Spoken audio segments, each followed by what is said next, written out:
தேவகி, எனக்கு ரொம்ப பயமா இருக்கு. அவங்க எல்லாரும் ராதிகாவை முதல் ராத்திரி வரைக்கும் கொண்டு போய் விட்டுட்டாங்க. இன்னும் கொஞ்ச நேரம் போனா மாப்பிள்ளைய கூட ரூம்குள்ள அனுப்பிடுவாங்க. என்ன செய்யறது? விஷாகாவோட வாழ்க்கை அவ்வளவுதான் போல இருக்கு. கடவுளே, என் பேத்தி விஷாகாவை எப்படியாவது கண்டுபிடிச்சு கொடுத்தது. சீக்கிரமா உதவி பண்ணு கடவுளே, சீக்கிரமா உதவி பண்ணு.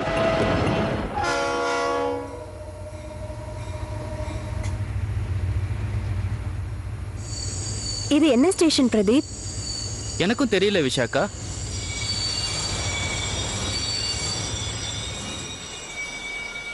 ஹலோ பிரதர், இது எந்த ஸ்டேஷன்? தெரியல மேடம். ஓ தெரியலையா?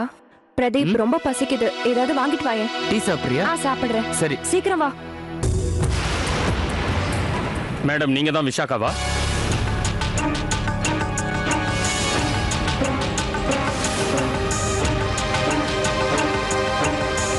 ஆமா. வா என் கூட. என்னாச்சு? சொல்றேன், வா வா என் கூட. சார், எதுக்காக என் ஃப்ரெண்டை இன்சல்ட் பண்றீங்க? மரியாதையா என் கூட வாடா. கீழே இறங்கு. அவர் என்ன விட்டு கீழே வர மாட்டாரு. மேடம், நீங்களே என் கூட ஸ்டேஷனுக்கு வாங்க. கான்ஸ்டபிள். ஆனா இன்ஸ்பெக்டர் சார், எதுக்காக எங்களை கூட்டிட்டு போறீங்க? சார் விடுங்க சார், விடுங்க சார்.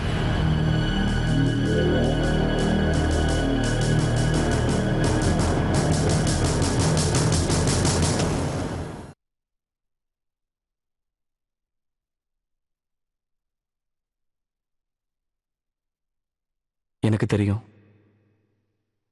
இதெல்லாம் பார்க்கறதுக்கு உங்களுக்கு ரொம்ப வித்தியாசமா இருக்கும். ஐ ஹோப்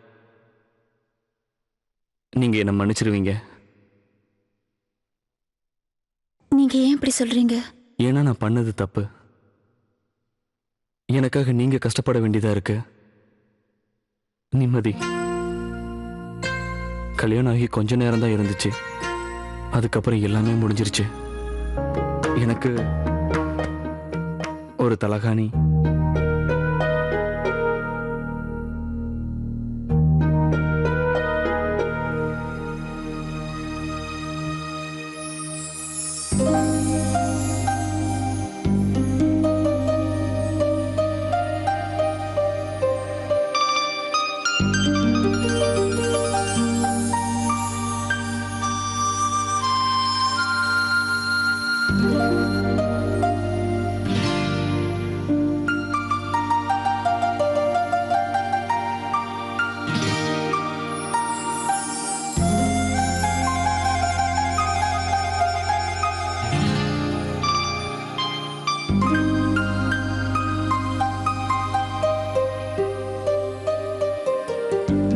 என்னை பார்த்து நீங்க பயப்பட வேண்டிய அவசியம் இல்லை.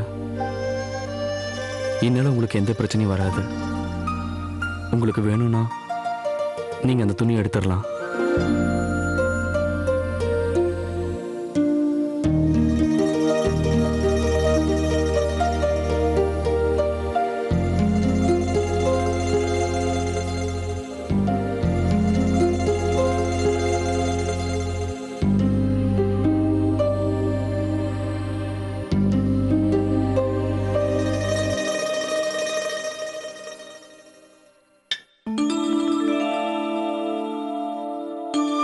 என்னாச்சு உங்களுக்கு?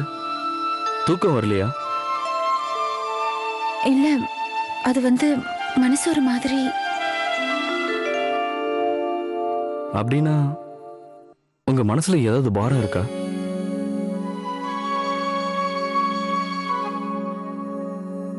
நாளைக்கு காலையிலக்குள்ள விஷாக்க கிடைக்கலனா எப்படி நான் மத்தவங்க முகத்துல முழிக்க போறேன்னே தெரியல. அவ கண்டிப்பா வந்துருவா. அப்பா அவளை எப்படியாவது கூட்டிட்டு வந்துருவாரு. வீட்டுல இருக்கவங்க எல்லாம் கவலைப்படுறாங்க, விஷாக்கா இந்த பொறுப்பை ஏத்துக்க பயப்படுறாளோன்னு. ஆனா அவ ஒரு விஷயத்தை புரிஞ்சுக்கவே இல்லை. அது தெரியாம தான் பயப்படுறா. ஒரு மனைவியோட இன்ப துன்பம் எல்லாத்துலயும் புருஷன் துணையா இருப்பான். நான் அவளுக்காக என்ன வேணா செய்ய தயாரா இருக்கேன். எனக்கு தெரியுது விஷாக்கா உங்களை ரொம்ப வேதனைப்படுத்திட்டா இல்ல? அவ இதை தெரியாம செஞ்சுட்டா. அது இதையும் நீங்க மனசுல வச்சுக்காதீங்க. விஷாக்கா என்னைக்கும் என்னை வேதனைப்படுத்தினதே இல்லை. ஆக்சுவலி நான் தான் விஷாக்காவுக்கு வேதனை கொடுத்துருக்கேன். அவ இன்னைக்கு என்னை விட்டுட்டு போயிருக்கானா, அதுக்கு இதுவும் ஒரு காரணம். நான் புருஷங்கிற முறையில் அவன் மேல என்னைக்கும் அன்பு செலுத்தினதே இல்லை. ஏன்னு தெரியுமா?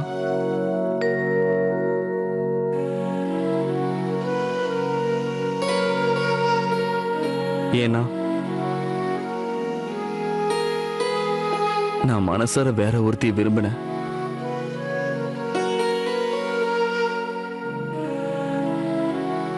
அன்னைக்கும் நான் விரும்பினேன், இன்னைக்கும் நான் விரும்பிட்டு இருக்கேன்.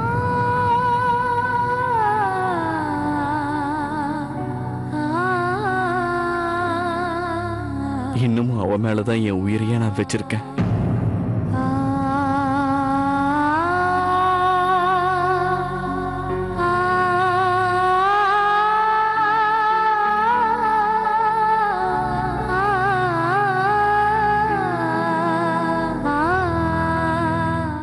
ஒரு நிமிஷம் கூட அவ நினைவு இல்லாம என்னால வாழ முடியலைங்கிறதா உண்மை. நான் அவ மேல உயிரையே வச்சிருக்கேன். அவளுக்காக இந்த உலகத்தை கூட இழக்க நான் தயாரா இருக்கேன்.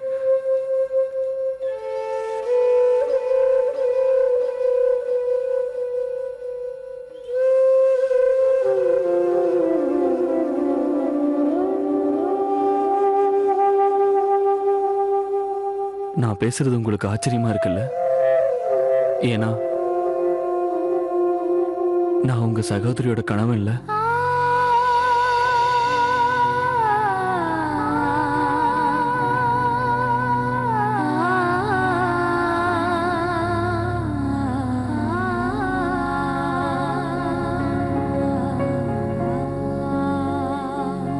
நான் எதுக்காக உங்ககிட்ட சொல்றேன்னு இப்ப நீங்க என்னை பத்தி தப்பா கூட நினைக்கலாம். எனக்கே புரியல. உங்களை தவிர இதை பத்தி வேற யார்கிட்டையும் நான் சொன்னதே இல்லை. உங்க குரல் அவ்வளவுதான் எனக்கு ஞாபகப்படுத்துது.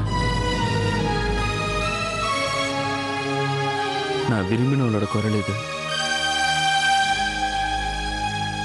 நான் உண்மையா சொல்றேன். நான் எப்போ உங்ககிட்ட முத பேசினேனோ அப்ப இருந்து எனக்கு இதுதான் தோணுது. அதனாலதான் இப்ப உங்ககிட்ட என் மனசுல இருக்கிற எல்லாத்தையுமே சொல்லிட்டேன். நீங்க தப்பா நினைச்சா கூட பரவாயில்லைன்னு தான் சொல்றேன். நான் யார கல்யாணம் பண்ணிக்கிட்டேனோ, யார அக்னி சாட்சியை வச்சு என்னுடையவளா நான் ஏத்துக்கிட்டேனோ, அவளுக்கு இது வரைக்கும் மனைவிங்கிற உரிமையை நான் கொடுத்ததே இல்லை. இப்ப நான் இன்னொருத்தைய கல்யாணம் பண்ணிக்கிட்டதுக்கு உண்மையான காரணம், நான் விரும்பினவளுக்கு ஏற்கனவே ஒருத்தர் கூட கல்யாணம் ஆயிடுச்சான்.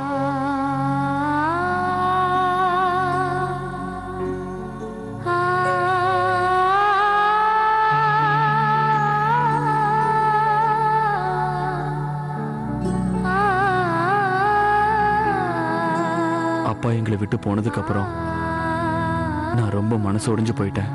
அவரோட இறப்புக்கு காரணம் நான் தான் நினைக்கிறேன். ஆனா அவருக்கு கொடுத்த வாக்க நான் நிச்சயமா கைவிட மாட்டேன்.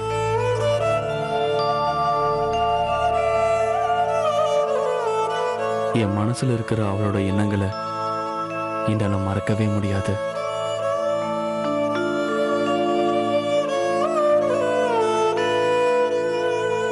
நாம எந்த ஒரு விஷயத்தை மறக்கணும்னு நினைக்கிறோமோ அதுதான் நமக்கு அதிகமா ஞாபகம் வந்துகிட்டே இருக்கும். எல்லாம் நல்லதுக்கு தான். நீங்க விருப்பப்பட்டு விஷாக்காவை கல்யாணம் பண்ணிருக்கீங்க. ஆனா அவ உங்களை புரிஞ்சுக்காம உங்களை விட்டு போயிருக்கா.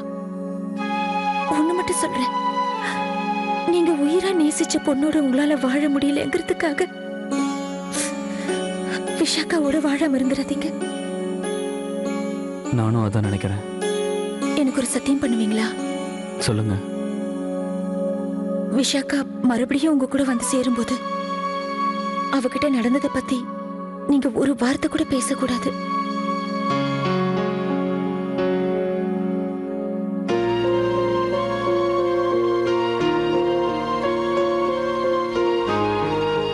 நீங்க சொன்னது சரிதான்.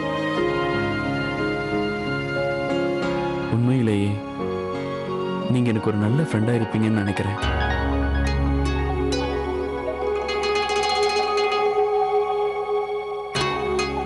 நீங்க எனக்கு ஒரு வாக்கு தரீங்களா? சொல்லுங்க. நீங்க எப்பவும் எனக்கு ஒரு நல்ல ஃப்ரெண்டா என் கூடவே இருக்கணும்.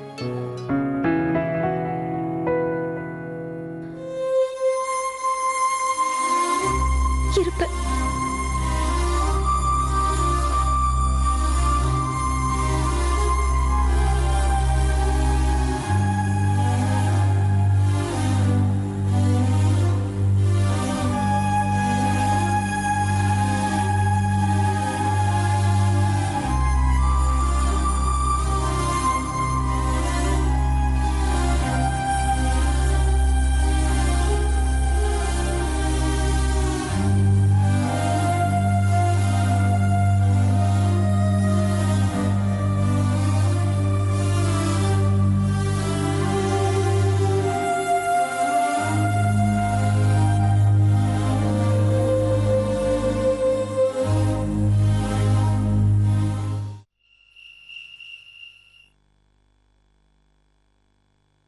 கடவுளே, விஷாகாவை பத்தி எந்த தகவலும் தெரியல. ஆனா இங்க தேவா மாப்பிள்ள கூட ராதிகா ராத்திரி பூரா இருக்க போறா. அங்க என்ன நடக்க போகுதோ தெரியல. இவ்வளவு தூரம் என்னென்னமோ நடந்துருச்சு. இதுக்கு மேல இன்னும் என்னமா நடக்கணும்? எனக்கு பயமா இருக்கு. எப்ப பாரு நாம பிரச்சனையில இருந்து மீள்றதுக்கு பாவம் அந்த ராதிகாவை தான் பலிக்கடாவா ஆக்க வேண்டியிருக்கு. என்ன பண்றது? பாவம் ராதிகாவா? ராதிகாக்கு என்ன பாவம்? திமிரு பிடிச்சவா அவ. இவ்வளவு தூரம் நடந்திருக்குன்னா அதுக்கு காரணம் யாருன்னு நினைக்கிறேன். இத பாரு தேவகி, அந்த ராதிகா பண்ற பிரச்சனையால தான் இவ்வளவு தூரம் நடந்திருக்கு. என்னமா நீங்க இன்னும் இப்படியே பேசிக்கிட்டு இருக்கீங்க? நம்ம பொண்ணு வீட்டை விட்டு போனதுனாலதான் இவ்வளவு பெரிய பிரச்சனை வந்திருக்கு. ஆனா நீங்க இத பார், ராதிகான்னு ஒரு கெட்ட சக்தி இருக்குல்ல, தெரியும்ல. நான் தான் சொன்னேனே, ஏற்கனவே நாம ராதிகா தலையில அந்த புனிதமான துணியை போட்டு அனுப்பினோம். அதான் பிரச்சனை. அந்த துணி என் பேத்தி தலையில மறுபடியும் போட்டதுனால அந்த புத்தி வந்திருக்கு. எப்பவுமே நாம விஷாகாவுக்கு நல்லதுதான் சொல்றோம். இல்லைன்னா இவ்வளவு நல்ல சந்தர்ப்பம் வந்திருக்கு, விட்டுட்டு போவாளா அவ? தேவா மாப்பிள்ள அவ மேல உயிரே வச்சிருக்காரு. இந்த சமயத்துல ராதிகாவை ரூமுக்குள்ள அனுப்பியிருக்கோம். இந்த நேரம் ராதிகா தன்னோட சுய புத்தியை அங்க காமிச்சானா நாம அதுக்கப்புறம் என்ன பண்ணுவோம்?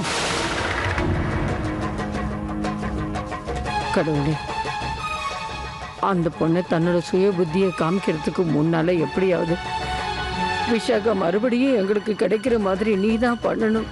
எங்களை காப்பாத்து.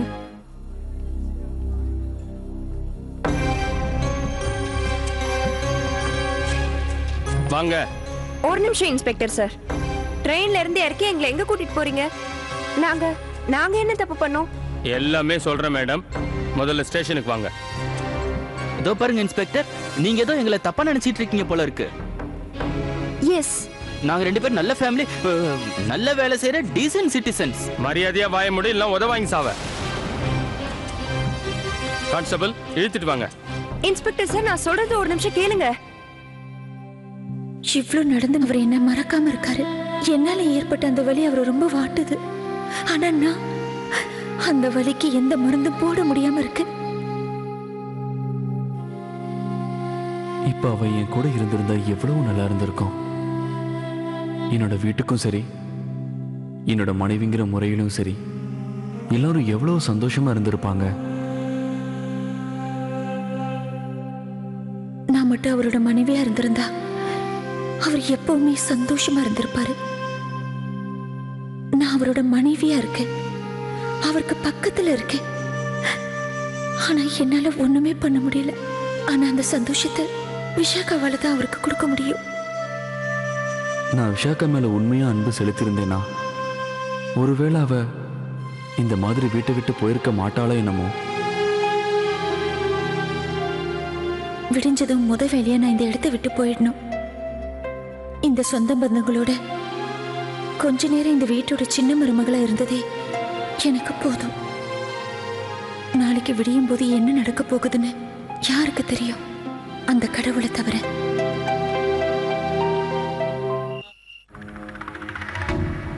ஏதாவது ஒரு காரணத்தை சொல்லி ராதிகாவை முதல்ல அந்த ரூம்ல இருந்து வெளியில கூப்பிடணும். இல்லைன்னா விஷாகாவோட வாழ்க்கையை அவ நாசமாக்கிடுவான். போதும்மா, தயவு செஞ்சு போதும், நிறுத்துங்க. இன்னும் என்ன நீங்க பாக்கி வச்சிருக்கீங்க?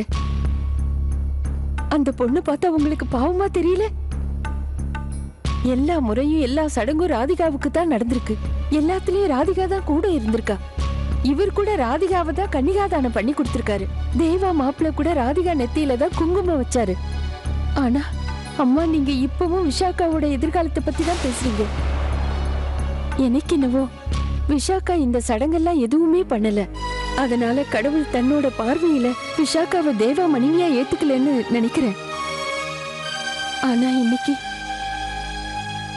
பாருங்க, மகா பண்டிதர் மனைவிங்கிற முறையில விஷாக்கா 2வது தடவையா கிரக பிரவேசம் பண்ண வேண்டியிருந்தது. சடங்கு சம்பிரதாயம் எல்லாத்துக்கும் ஏற்கனவே ஏற்பாடு பண்ணிட்டாங்க. தேவா மாப்பிள்ளையோட 2வது தடவையா உட்கார வேண்டியிருந்தது. விஷாக்கா அதையும் பண்ணல. மறுபடியும் விதி விட்ட வழியா ராதிகா அந்த மனையில உட்கார்ந்தா. இதுக்கெல்லாம் என்னமா பதில் சொல்லுவீங்க?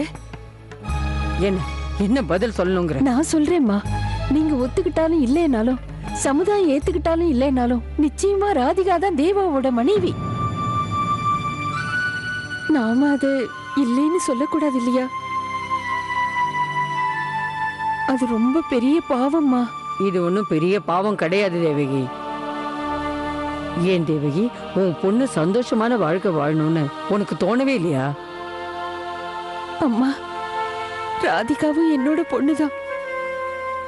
ஒரு பொண்ணு தன்னோட குடும்பத்தோட சந்தோஷமா இருக்கணுங்கிறதுக்காக இந்த பொண்ணு தன் வாழ்க்கையை பலி கொடுக்கறா.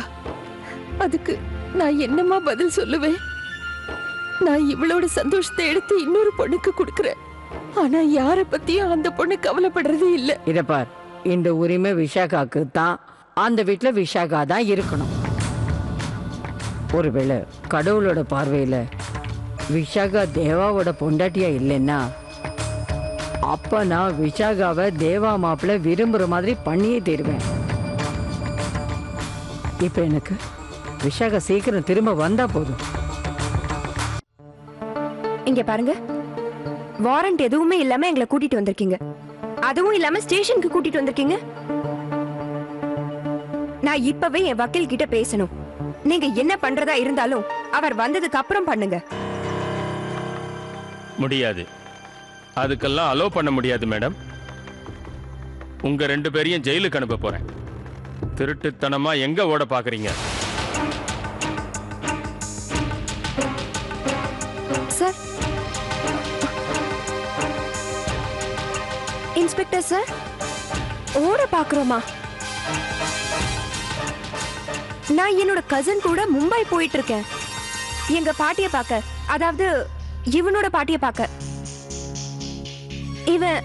இவன் என்னோட அத்தை பையன். அவ போய் சொல்றா.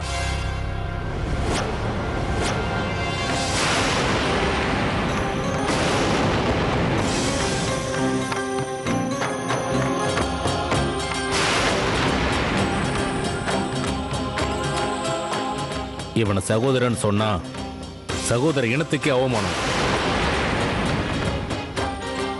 என்ன காரியம் பண்ணிருக்க நீ? எனக்கு பொண்ணா பிறந்துட்டு இப்படி ஒரு காரியத்தை பண்ண உனக்கு எப்படி மனசு வந்துச்சு?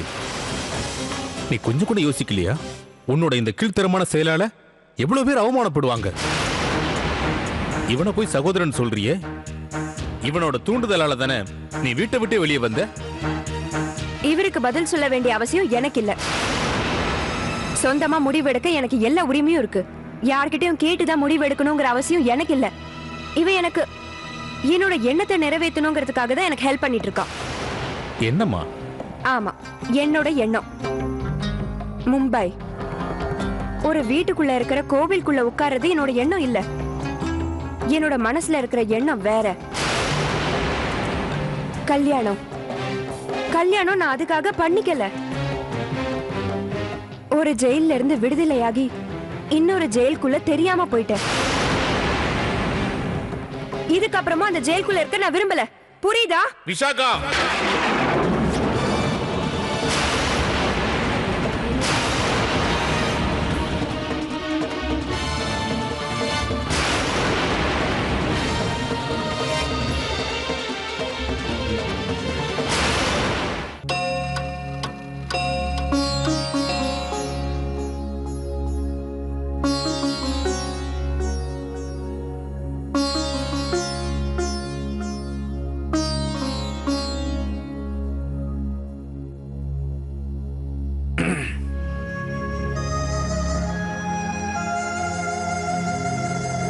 நீங்க உள்ள வரலாம்.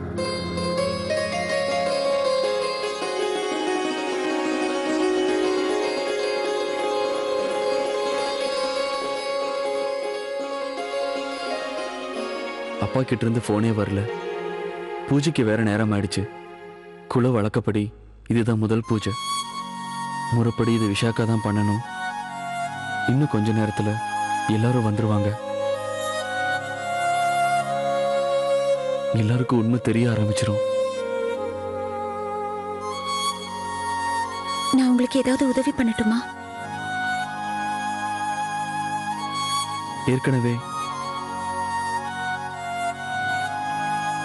ஏற்கனவே நான் உங்களை ரொம்ப கஷ்டப்படுத்தியிருக்கேன். இதுக்கு மேலேயும் நான் எனக்காக உங்களை கஷ்டப்படுத்த விரும்பல. நான் என்னோட கடமையைத்தான் செய்யறேன். அப்பா அம்மா என் மேல ரொம்ப நம்பிக்கை வச்சிருக்காங்க. எந்த ஒரு சூழ்நிலையிலையும் அவங்க நம்பிக்கை கெடுற மாதிரி நான் நடந்துக்க மாட்டேன்.